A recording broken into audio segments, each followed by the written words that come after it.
Well, hello, television audience. This is Swiper. Swiper, cut. We have to cancel. We need to cut to our sponsor. Oh, man. Well, sorry, television audience. Let's switch to our sponsor.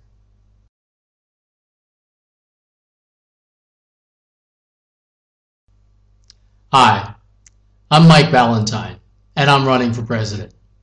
I got into this race because I was angry, and that has not changed. But now, I'm even angrier, and people need to hear why. It has to do with what the Republicans, in collusion with Democrats, are planning.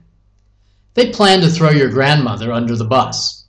You might think that is hyperbole, or maybe I'm overstating it, but I'm not. Let me break it down for you. The Republicans want to cut Social Security and Medicare by at least 30%.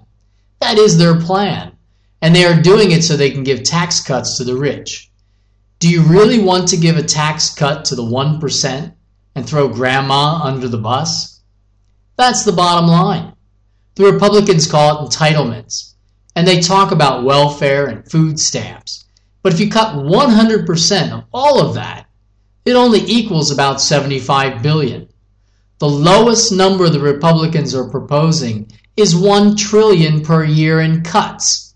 That money has to come from somewhere, and it won't be defense. The only thing left is Social Security and Medicare. Those are entitlements too.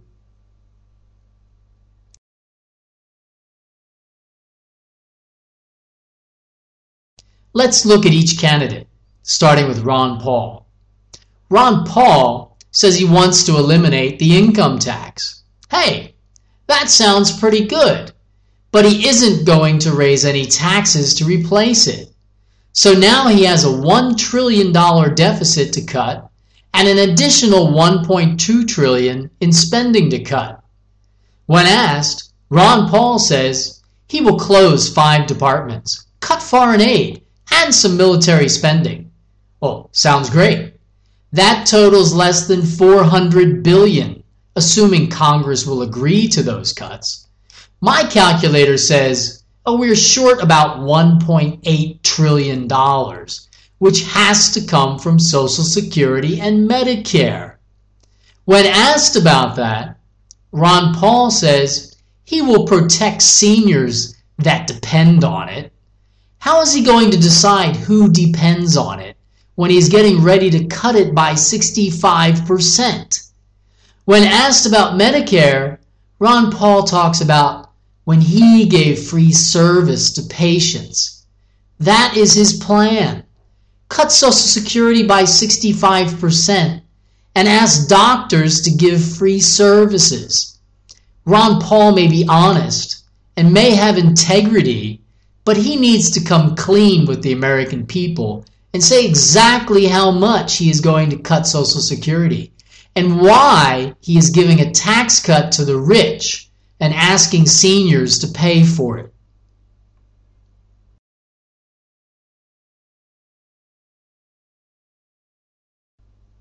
Then there is good old boy Rick Perry.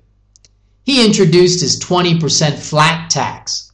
And oh, by the way, I'm going to cut spending by 24%. We know he isn't going to cut defense, so that means Social Security. He is giving a 50% tax cut to his rich friends and asking seniors to pay for it. There is no other way to describe it. It is what it is. The worst part is Republicans just shrug their shoulders and the media bubbleheads just smile on like it was the greatest plan ever. Governor Perry proposes to end Social Security and let the states provide it. I bet Florida loves that idea. Where are the journalists who ask real questions? I have to turn to places like Al Jazeera or Russia Today to get the straight poop.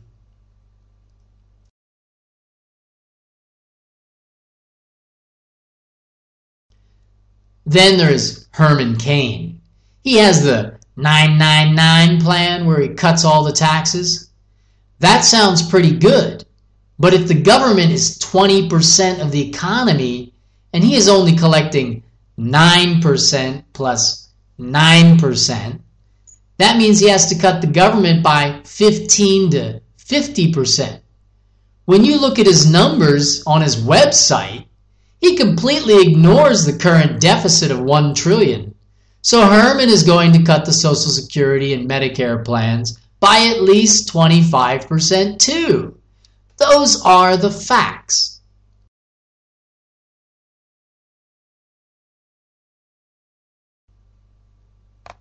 Governor Romney promises to protect existing seniors, but then supports the Ryan plan, which savages Medicaid. Whereas I give credit to Governor Romney for holding firm against the Republican tide, he does so out of fear of the voters more than commitment. Given his predilection for flip-flopping, it depends on the weather whether he decides he has to go back on his promise. And when it comes to President Obama, well, we know he has never found a Republican plan he couldn't sign. As much as President Obama may say he will protect seniors, well, you know, they gave me no choice. I had to sign it. I'm sorry. Better luck next time. Adios.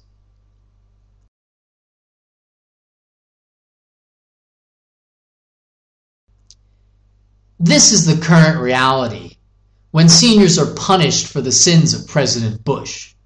After fighting for 10 years on a credit card and temporarily lowering taxes for 10 years to create jobs that never got created, we are broke. Their solution is cut benefits for seniors. Except for Ron Paul, almost every candidate has pledged to hold defense spending. In the words of Ron Paul, who is the enemy that we are fighting? Seriously, Russia and China together spend less than $200 billion a year. We spend $850 billion a year. That is why I propose reducing defense spending to 2% of GDP, about $300 billion, 150% more than China and Russia together. Raise taxes on millionaires and corporations. Create 20 million jobs. 20 million jobs paying an average of $5,000 in payroll taxes will fund Social Security and Medicare and solve our current entitlement problem. We can focus on our economy, not throwing our seniors under the bus.